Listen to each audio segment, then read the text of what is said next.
I'm still Nickolay Smirnov from Neurosoft, and now I will speak about TMS, transcranial magnetic stimulation, and I will try to highlight the history of TMS, and I will show you some brilliant researchers and their brilliant ideas related to TMS and how these ideas developed the field itself.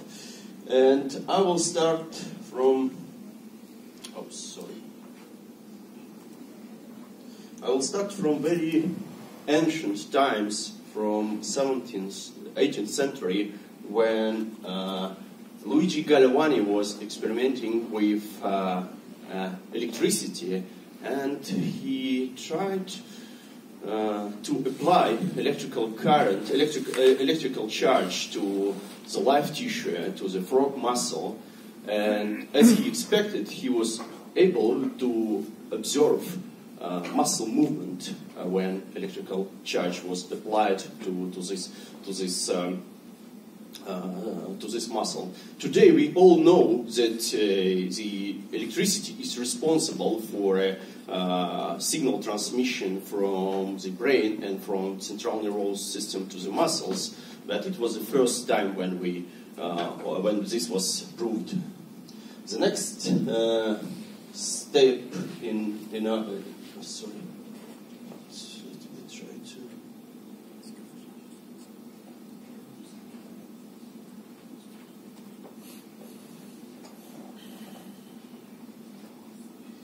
The next step in our history is when it is exactly on 1831 when Michael Faraday was experimenting with electricity, and he brought very brilliant idea, and we even know exact day when it was described in his laboratory notes. It was in August 1831, when he described this very simple, which we think now today that it is very simple stuff, just a transformer. But at that time, nobody knew that electricity can be transferred remotely. So what he has done, he built a transformer. He took just a ferromagnetic ring, and he put some copper wires around at one side of this ring and at another side of this ring. As you can see, here is no electrical contact.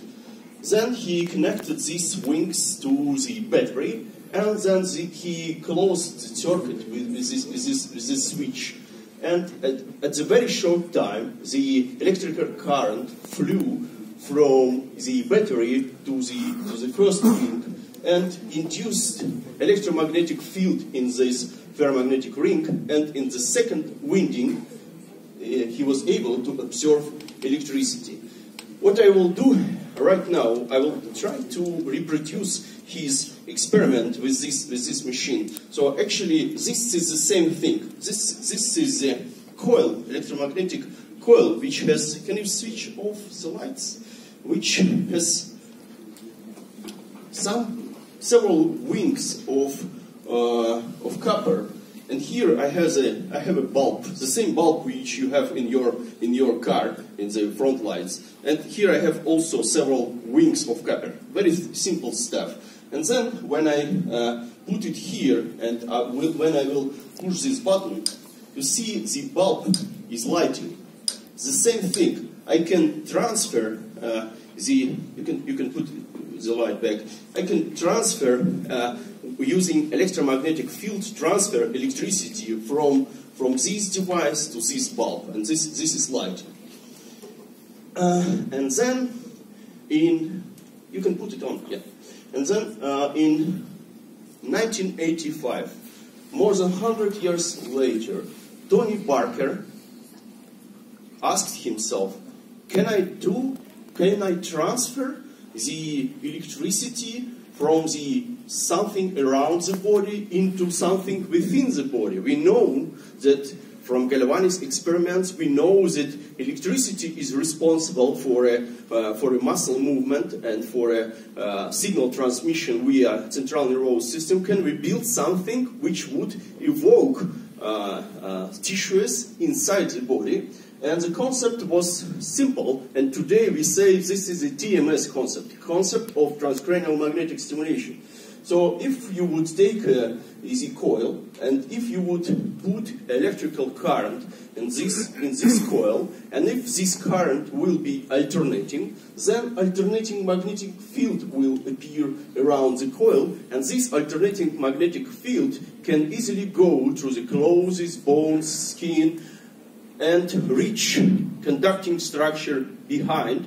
And in this case, if we would stimulate transcranially, conducting structure will be axons of neurons, and then these axons will, in these axons, we will induce electromagnetic field. And to do this, you need actually very electronically saturated thing, such big as this magnetic stimulation.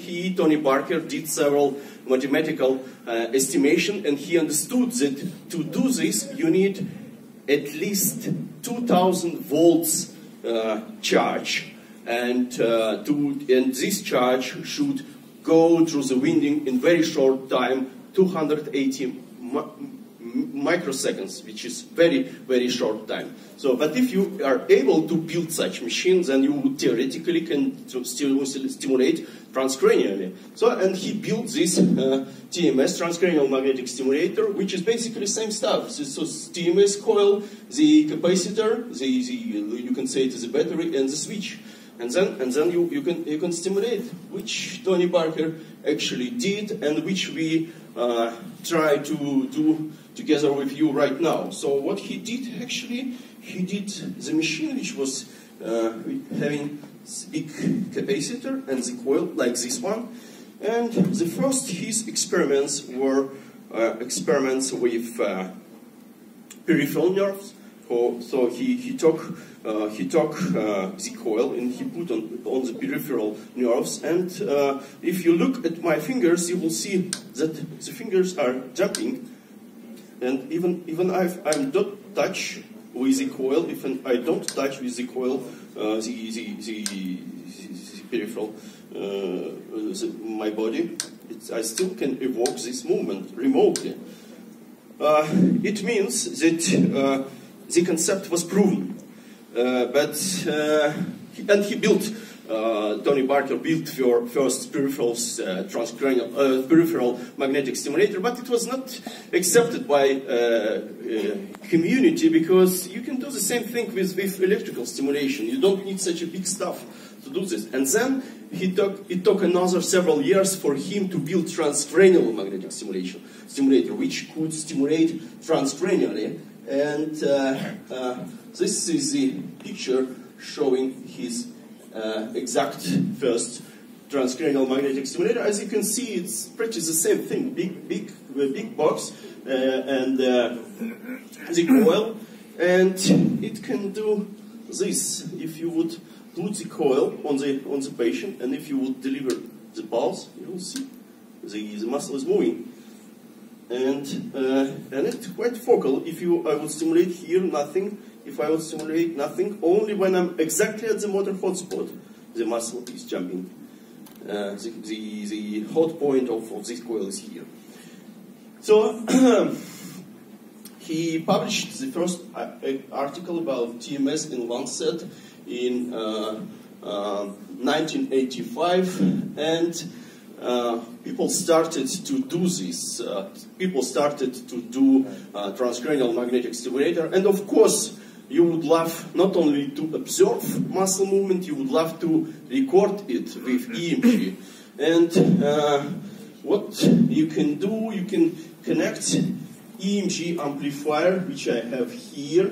You can connect it to the transcranial magnetic stimulator, and you can synchronize them, and you could try to record EMG during transcranial magnetic stimulation, which I will try to do now. Okay, yeah, please sit here.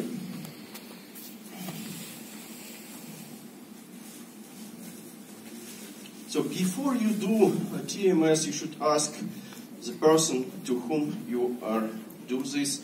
Do you have epilepsy? No. Do you have head trauma in the history? No. Did you ever lose consciousness? No. All right. So actually, there are 14 questions you should ask. That I will not go through all of them. I know. So you should make sure that it is safe. So then what I will do, I will take a couple of EMG electrodes. If you want, you can take off.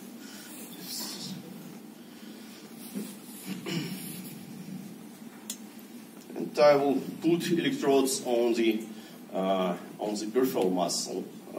In this case, I will just use simple, this big muscle, abductor pollicis brevis, but it doesn't matter. You can put it wherever you want. All right. So I'll put one electrode on the muscle body. The second one I will put on the tendon. Same thing you do when you do, for example, nerve conduction study. Absolutely same position of electrodes. Then I will connect minus to the muscle, plus to the tendon, and then the ground. That's it. Then please, and relax. Just feel yourself relaxed.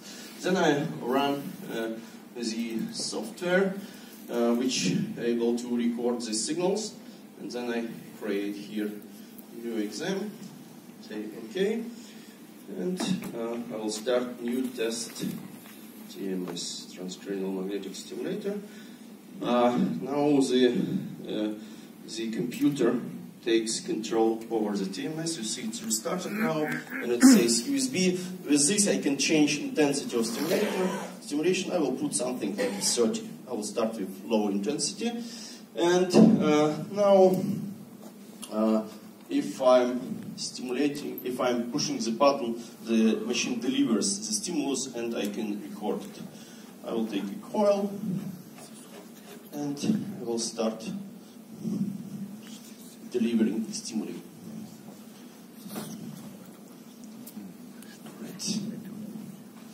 So I'll do here, and I just look at the responses on the screen, and I try several locations.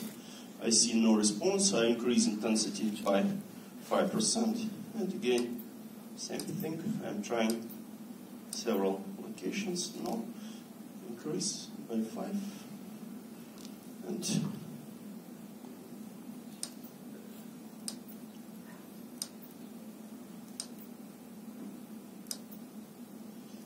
maybe something. So we are very close.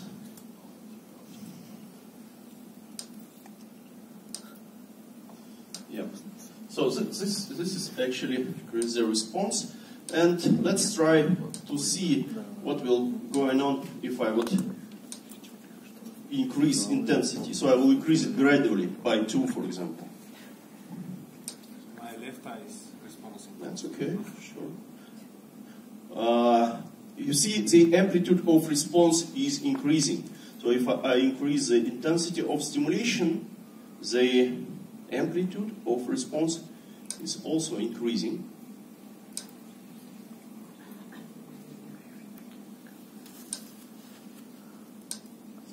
Maybe I lost spots.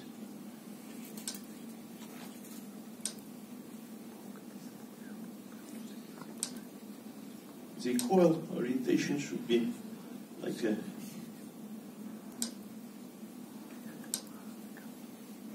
you should not deliver the stimuli very often, and you just look what's going on.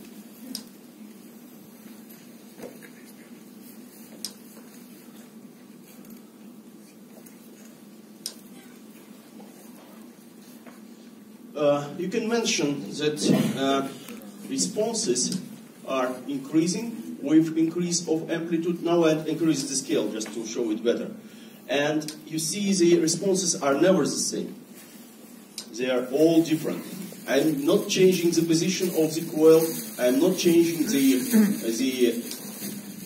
intensity, but they are slightly different. They are not. If you ever done EMG, if you are at the same intensity, all your responses normally are absolutely the same. Here, it's not the case at all. And now try to close your eyes and just do like this, like you take a salt. Right. You see, response get immediately much bigger. Relax. And when muscle is relaxed, it's going back. Right. And now close your eyes. And now you just don't constrict the muscle, but you think that you are doing the same. You visually see that the muscle is constricted.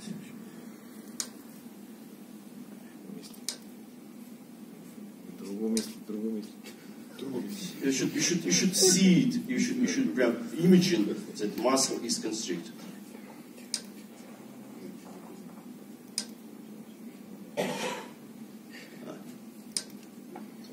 You see the amplitude of response is also increasing. This red, thank you. You can stay here for a while. You see these red responses are without imaginary. They're pretty same amplitude, but all different. And this is facilitated. This is what with imaginary facilitation. So now, if we go back to our slides and let's try to think what's going on when you're doing this. So definitely, somehow you can excite upper motor neurons. Then this excitation wave goes down by cortical spinal tract, reaches lower motor neurons, which are also get excited, and then this excitation wave goes down to the muscle, and then you can record this MEP. So you clearly see that MEP are all different. It means that each time you probably excite different groups of upper and lower neurons, and you see that you can change the number of neurons involved in the response.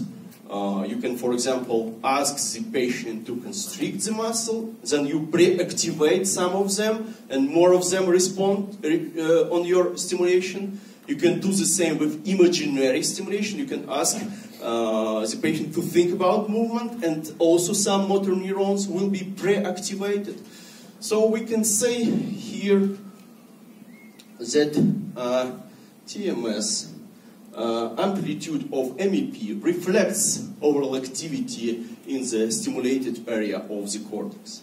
And also, you can see that MEP has actually two main parameters.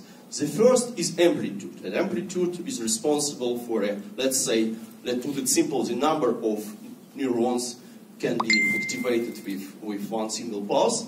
And then we can measure the latency, the time from stimulus duration till extending part of the wave. These two parameters are main parameters of this wave, and this wave called MEP, motor evoked potential. So if you read the literature, you will often see this MEP. And the thing which we performed with when we asked the patient to constrict the muscle called facilitation test. So you can find in the literature facilitation test. All right, so let's continue our history and go to the next year. See, the TMS itself was introduced by Tony Barkin in 1985, and immediately after this, it was no commercial TMS available, and people in the lab started to build same stuff. People started to send sacks of mails to this lab and ask Tony Barker to build for them another machine. So people in the research were very interested in TMS, and one of these was Kerry Mills, who was at that time working in Switzerland, and he asked, can we measure motor conduction time with TMS? So we can measure the time from the stimulus delivery to the muscle construction. Can we measure just the motor? And concept was very simple. You would stimulate transcranially, and you would record MEP as we did it right now, and then you would record F wave, which is responsible, which you can use to measure the time from lower motor neuron up to peripheral nerve. And then you will just take these two values, the time from here to here, and then time from here to here, and you will calculate the difference, which is central motor conduction time. And Kerry Mills published his first article in 1906, just 1 year later after Tony Barker introduced the field, and it was articles called Measurement of Central Motor Conduction in Multiple Sclerosis by Magnetic Brain Stimulation, because of course the main application you can imagine for this is something which is distorting central cortical spinal tract. So it could be ALS, it could be multiple sclerosis, it could be stroke, subcortical.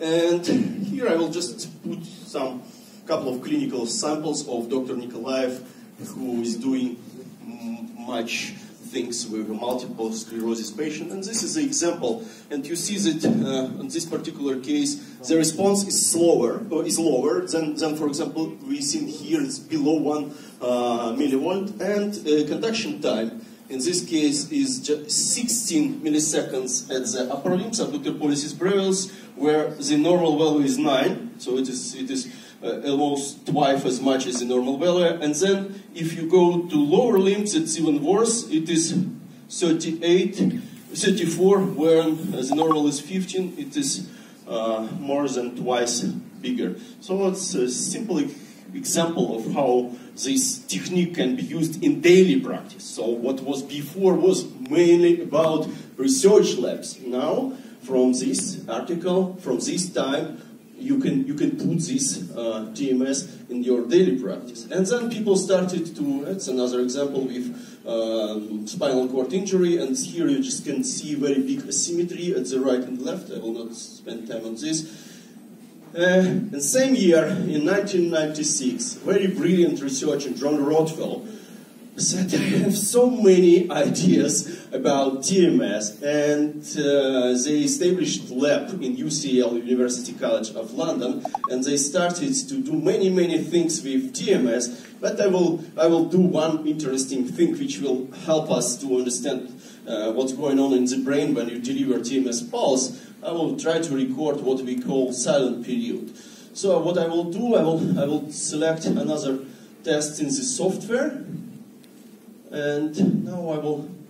So this is EMG. So this is live EMG from the muscle. If you would do like this, yeah. You see, this is EMG. Relax. This is the flat. So constrict. EMG. Relax. It's flat. All right. So now I will take a coil and I will deliver a few stimuli to the same place. In this case, you also will